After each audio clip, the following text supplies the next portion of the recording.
It gets a couple of buffs, and then all of a sudden it's going to become a thing. And I think Venge is very close to being there. They gave a couple of small buffs to Swap recently. Xingqiu is very dead. And let's see how many other kills they get. Nope.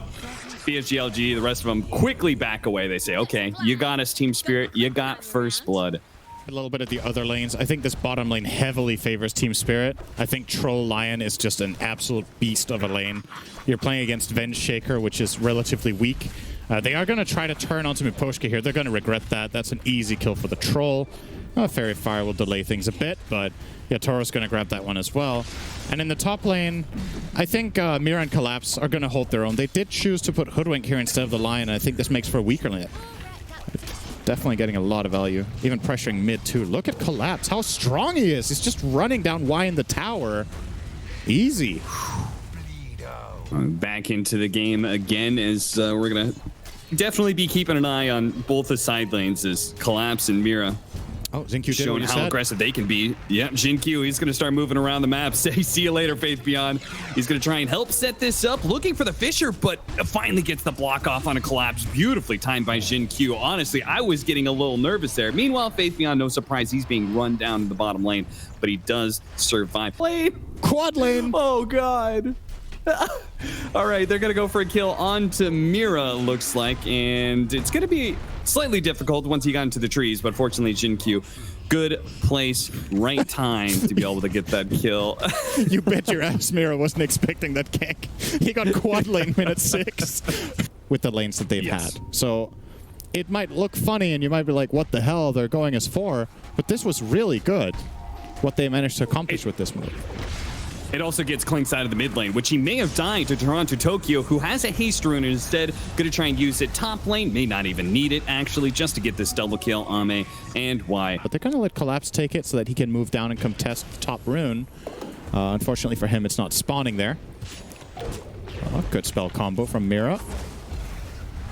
Oh, nice bump back there with a flame break. That was really nice. Into the stun on Faith Beyond. Faith Beyond with the living armor is staying alive for a bit longer. Mira has to get away from those shots of the burning barrage, and it looks like both teams facing off are going to back away from each other. No kill just yet. Miposhka, nice reaction, turning around, getting the two-man stun to save his own life. I'm not much of a carry player. You're not stopping. Oh. Miposhka didn't expect them to keep going either, but they did. That's going to cost them. Maybe not, actually. He doesn't have enough mana on Toronto Tokyo to make that chase. Happens in a pub. You know what you say? You're like, all right, if we don't win this game, my carry, it's all on him. Because he got the freest lane, right? Which is just, you know. Nice kill onto Mira. Collapse is going to turn around and go for the rupture right before the swap goes down. Faith Beyond, he's willing to take the damage and potentially give up his life to trade for any kill he can, because after all, it kind of was turning into a support. So nice pickup there. 2 kills for PSGLGD. That's what LGD are doing here, because these conditions are really... Oh man, he's actually dead. Nice kill from Mira on that setup, and then actually goes to Collapse. That was very, very nicely done. Battle Fury coming up. I'll tell Yutaro the same thing I told my carry yesterday. You'd be a really good WoW player. Really good PvE options here. As Ame is going to be found by the chain stuns of Miposhka and Collapse, and he straight up doesn't move for the longest time. Finally does try and doppelganger. At the same time, they kill the Bat Rider. So PSGLGD do get a trade for that. And they bring all their pieces again. It's a 4-man rotation to kill this Bat against a 2-man rotation to kill PL. They just need to bring so many. Good fissure from Xingqiu. He does have Echo. Doesn't need it. Oh, maybe he does. Is he going to get in range? Oh, well. Oh, the Toys Tumbler. Okay, they got him with the roots at least. Nature's Crash. For LGD. SPL, Amit. Pick off. Gonna find Mirabot together with Y. He tries to get past through the trees, but unfortunately, Treant Protector can follow him anywhere the Mirror tries to run. Toronto Tokyo swap back in. This is another big kill. Collapse. He's going to be here too late. Toronto Tokyo's already dead. They've got the Rupture onto Clinks, the Rod of Atos to stop the TP away, but he's tanky. They need more damage, and that's why Yutoro's here. He's trying to catch up, but he may not get there fast enough. Good block off by Xingqiu. It does leave Faith Beyond on the wrong side of the fissure, but the important hero was saved. I guess good is subjective. And it's, yeah, exactly. Not just that. It's also how it enables Clinks. PSGLGD have run this strategy earlier this tournament with the Venge together with Clinks. It was nasty when played by Ame in that game. Yeah, White did an excellent job on that Venge, but all right, Jin-Q, no opportunity to get away from that one once again. All right. BKB soon for Toronto Tokyo, so maybe his game will be made a little bit better. That ward placed down gives an opportunity to get initiation, but counter. TeamSpirit managed to get the jump first as a quick counter on Treant Protector.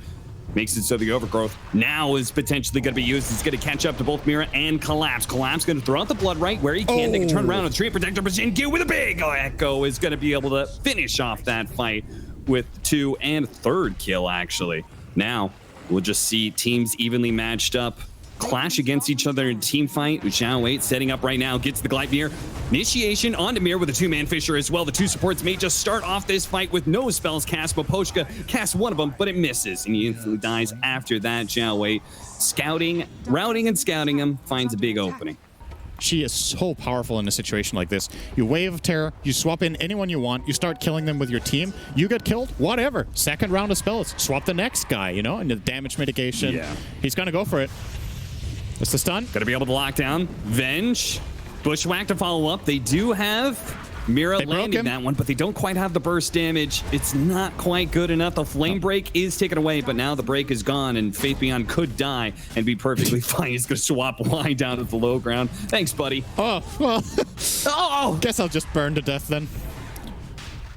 Flame break still in the fight. Too much for him. He still has his full presence with his spells here and the aura. Toronto Tokyo could find a pick here. Yeah, if he gets the right kind of pick off, if he grabs the clinks or something, it would be massive. But Collapse, he's the one who gets initiated first, bursted down before they could do anything in response. The illusions continue to just poke away at TeamSpirit. Ame is being a nuisance with this shard pickup as he's showing exactly how good that Spirit Lance upgrade is. Right?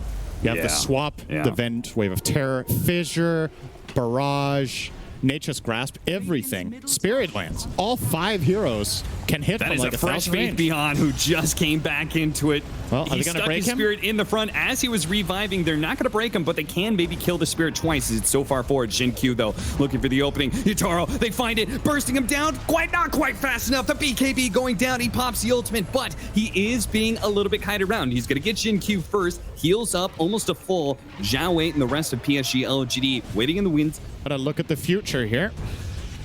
If they can find the real PL with a rupture, that would be a good start.